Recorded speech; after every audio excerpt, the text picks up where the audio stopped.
নমস্কাৰ সকলোকে মই অন্য এটা ভিডিঅ'লৈ আপোনালোকক স্বাগতম জনাইছো। বহুত দিনৰ মূৰত ভিডিঅ'টো বনালো। দুদিনৰ কাৰণে মই গুৱাহাটী আহিছিলো। গুৱাহাটীত কিহৰ কাৰণে আহিছিলো কৈ আছো বাৰু। মানে মই ৱৰ্কশ্বপ এটা কৰিছিলো এক্টিঙৰ। ত' সেই এক্টিঙৰ ৱৰ্কশ্বপটো 2 দিন বাকী আছিল। ত' সেই 2 দিনৰ কাৰণে ৱৰ্কশ্বপ কৰিছিলো হিমাংশু প্ৰসাদ দাস, হিমাংশু ছাৰৰ তাত। ৱৰ্কশ্বপ খিনি কমপ্লিট হ'ল যোৱাকালি আৰু পৰহি আছিল। ৱৰ্কশ্বপ কৰাৰ পাছত আৰু হিমাংশু ছাৰৰ আপোনালোকে জানে যে নতুন চিনেমা আহি আছে XYZ। ইতিমধ্যে যিটো XYZ বুকু বিষাই গানটো বহুত ধুনীয়া, বহুত ট্ৰেণ্ডিঙত আছে বৰ্তমান। বহুত ধুনীয়া লাগিছে গানটো। বাকী এই তাৰ প্ৰচাৰৰ কিছুমান কাম আছিলে, আৰু প্ৰচাৰ কৰা মানে এনেকুৱা চিষ্টেমত প্ৰচাৰ হৈছে, চিটি বাছত নাটক কৰা হৈছে। আমিয়ে কৰিছো চিটি বাছত অলপমান নাটকৰ দৰে কৰি XYZ-ৰ মানে প্ৰচাৰ কৰা হৈছে। ভিডিঅ'টো মই ইমান কৰিব নোৱাৰিলো, মানে চিটি বাছৰ নাটক কৰি থাকোতে ভিডিঅ' ক্লিপ লোৱা নহল, মিডিয়া আহিছিলে তো সেইটো কাৰণে ইমান ক্লিপ লোৱা নহল। কিন্তু অলপমান সৰু সুৰা কিবা কিবি ক্লিপ আছে, সেই ক্লিপ কেইটা দি দিম। এইটো ভিডিঅ'ৰ একদম শেষত দি আছো ক্লিপ কেইটা, একদম সম্পূৰ্ণকৈ চাই থাকক ভিডিঅ'টো। আৰু বৰ্তমান এতিয়া ঘৰ যাব ওলাই আছো। ঘৰ গৈ এতিয়া যাম, যিহেতু এই উত্তৰ গুৱাহাটীৰ নতুন ব্ৰিজখনেৰে যাম। জানে মই ইয়াতে আছো বৰ্তমান, চাই ল'ব পাৰে ইয়াতে আছো। আৰু এই ব্ৰিজখনেৰে গৈ মান্দাকাটা যিহেতু পায়, মান্দাকাটাৰ ওচৰতে ৰাজধানীৰ কেম্প আছে। ত' ৰাজধানী কেম্পতো এবাৰ সোমাই যাম, যিহেতু অহাকালি ৰাজধানী কেম্পৰ শুভাৰম্ভণিৰ আগৰ যিটো পূজা ভাগ দিয়া হয়, নটৰাজ পূজা আৰু গণেশ পূজা, সেই পূজা ভাগ আছে। আজি এবাৰ গৈ কিনে চাম কি হৈ আছে। বহুত দিন যোৱা নাই কেম্পত। ত' ভিডিঅ'টো একদম সম্পূৰ্ণ শেষলৈ চাই থাকক। কি কি দেখাব পাৰো দেখাই আছো। আৰু একদম লাষ্টত যোৱাকালিৰ কেইটামান ক্লিপ, সেইকেইটা ক্লিপো চাব। ভিডিঅ'টো সম্পূৰ্ণ শেষলৈ চাই থাকিব, আৰু ভাল লাগিলে লাইক কমেণ্ট এণ্ড শ্বেয়াৰ কৰি দিব।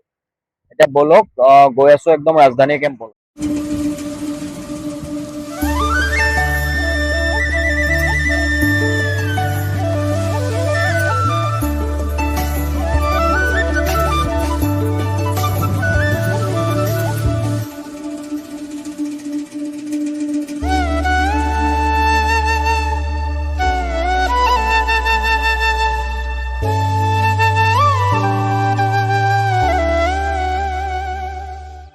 বৰ্তমান আহি আমি ৰাজধানী থিয়েটাৰ কেম্প পালোহি, মানে আখৰা গৃহ। তো ভিতৰলৈ যাওঁ, বহুত দিন যোৱা নাই। চাই লওঁ ক'ত কি কেনেকুৱা হৈ আছে। যিহেতু অহাকালি আমাৰ নটৰাজ পূজা আৰু গণেশ পূজা ভাগ আছে। তো চাই লওঁ কিমান আগবাঢ়িছে। বহুত দিন অহাও নাছিলোঁ। বলক ভিডিঅ'টো সম্পূৰ্ণ শেষলৈ চাই থাকক।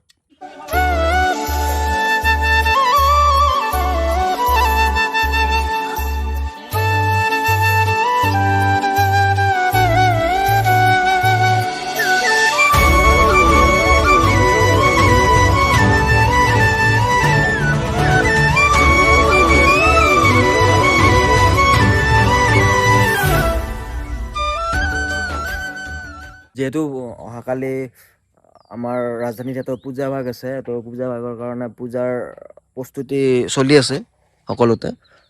এতিয়া ইয়াতে ভৈৰৱ দাইও কিবা কিবি কৰি আছে। ভৈৰৱ দাক লগ পালোঁ। ভৈৰৱ দা কিমান দিনৰ মূৰত মানে কেম্পত আহিছে আজি?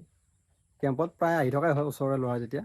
আৰু আমাৰ 2026-27 তৃতীয় নাট্যবৰ্ষৰ কাৰণে কাইলৈ আমাৰ মাংগলিক অনুষ্ঠানটো অনুষ্ঠিত কৰা হ'ব ৰাজধানী থিয়েটাৰ আখৰা গৃহত, গণেশ পূজা আৰু নটৰাজ পূজাৰ। আৰু আগন্তুক 5 জুলাই ৰবিবাৰে এই বৰ্ষৰ নাট্য আখৰাৰ শুভাৰম্ভণি কৰা হ'ব। সমূহ অসমবাসী তথা নাট্যপ্ৰেমী ৰাইজৰ মৰম, আশীৰ্বাদ, গঠনমূলক সমালোচনা আমি ৰাজধানী থিয়েটাৰ পৰিয়ালে আন্তৰিকতা কামনা কৰিছোঁ। গতিকে লগ পাম। আৰু কেনেকুৱা প্ৰস্তুতি চলি আছে? বহুত ধুনীয়া প্ৰস্তুতি। আৰু বিশেষকৈ বৰ্তমান কাইলৈ কাৰণে আমাৰ কাইলৈ যি পূজা, বছৰটোৰ আৰম্ভণিৰ মেইন বস্তু হৈছে পূজা ভাগ। গতিকে কাইলৈ আমাৰ কাৰণে এটা বিশেষ দিন ৰাজধানী থিয়েটাৰ পৰিয়ালবৰ্গৰ কাৰণে। আৰু কাইলৈ আমাৰ পূজা ভাগ অনুষ্ঠিত হ'ব, গণেশ পূজা লগতে নটৰাজ পূজা। গতিকে আমি আশীৰ্বাদ বিচাৰিছোঁ সকলোৰে পৰা। সমূহ শ্ৰদ্ধাৰ আহ্বায়ক কমিটিৰ প্ৰতিগৰাকী কৰ্মকৰ্তাৰ পৰা, নাট্যপ্ৰেমী ৰাইজৰ পৰা আমি আশীৰ্বাদ বিচাৰোঁ যাতে আমাৰ বছৰটো ভালে কুশলে যায়। ধন্যবাদ। এতিয়া মই যিহেতু ইয়াতে কেম্পত বেছি টাইম নাথাকোঁ, গুৱাহাটীৰ পৰা বাহিৰে আহি কেম্পত সোমালোঁ। তো এতিয়া ঘৰলৈ যাম। ঘৰলৈ গৈ আকৌ কালি আহি আছোঁ। কালি দিনৰ গোটেই কাৰ্যসূচীখিনি কালি এটা নতুন ভিডিঅ' হিচাপত দি আছোঁ। বৰ্তমান মই ঘৰ যাব ওলাইছোঁ।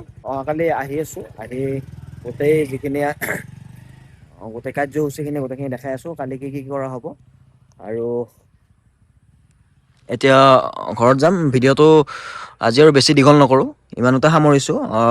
সামৰিছোঁ মানে ইয়াৰ পাছত এইখিনিৰ পিছত বাকী যোৱাকালিৰ এই ক্লিপকেইটা দেখাম বুলি যিহেতু ক'লোঁ, যোৱাকালিৰ ক্লিপকেইটা এইখিনিৰ পিছত দিম। ভিডিঅ'টো গোটেই একদম সম্পূৰ্ণকৈ চাব।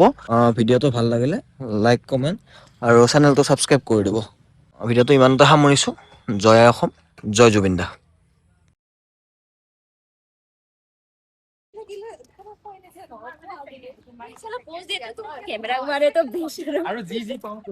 তো বৰ্তমান আমি ইলেকশ্যনৰ প্ৰচাৰ কেন্দ্ৰত গৈ আছোঁ। প্ৰচাৰ আমি এনেকুৱা প্ৰচাৰ কৰিম ন।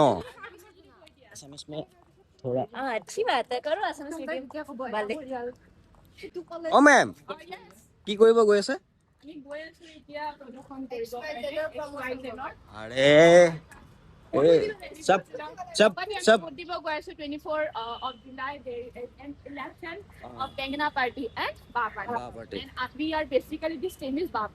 আমি বাহ পাৰ্টি হয়। তো বাহ পাৰ্টি গৈ আছোঁ আমি বৰ্তমান। এতিয়া ক'ত যাম চাই থাকক ভিডিঅ'টো একদম।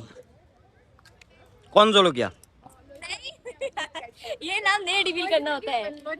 মেম ক'ত যাব? মেম ক'ত যাব?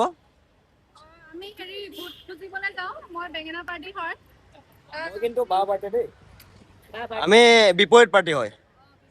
এই বাহ পাৰ্টি, বাহ পাৰ্টি, বাহ পাৰ্টি। বেঙেনা পাৰ্টি কেইটা বেলেগ একো নাই, লাম্বাটো বেছি। বেঙেনা পাৰ্টি কেইটা লাম্বাটো বেছি অলপ।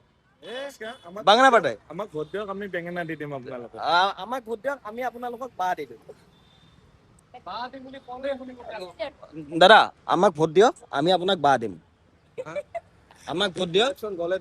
ইলেকশ্যন 24 জুলাইত আহিছে। ইলেকশ্যন খেলা পাইছা নেকি? সঁচাই কৈছো। আহিছে নহয়, এনেকে নহয়তো। বাহ পাৰ্টিক 24 জুলাইত ভোটটো দি দিব। নিশ্চয় আমাৰ বিবেকেৰে আমি কাক ভোট দিব লাগে আমি জানো। দুটাই পাৰ্টি আছে, আপোনালোকে মানে বাহ পাৰ্টিক আমাক ভোট দি দিলে আমি মানে বাঁহৰ নিচিনাকৈ আপোনালোকক ওপৰত লৈ যাম। তেনেকুৱা আমি যাক ভোট দিব লাগে আমি নোটাত মাৰিম। কি কয়? এইবিলাক ইয়াতে প্ৰায় বাহ পাৰ্টি আছে। এই বেঙেনা পাৰ্টি কেইটা জাষ্ট বেঙেনা পাৰ্টি অকল ভোট দিলে অকল বেঙেনাহে দিয়ে। হয় নেকি? ঠিক আছে, এইটো আমাৰ বাঁহ মানে বাঁহৰ দৰে ওখ কৰি লৈ যায়।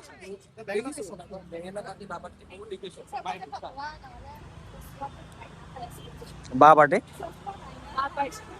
বেঙেনা পাৰ্টি, বাহ পাৰ্টি। বেঙেনা পাৰ্টি জিকিলেও বেঙেনাহে দিব আৰু বাহ পাৰ্টি জিকিলেও বাহে দিব।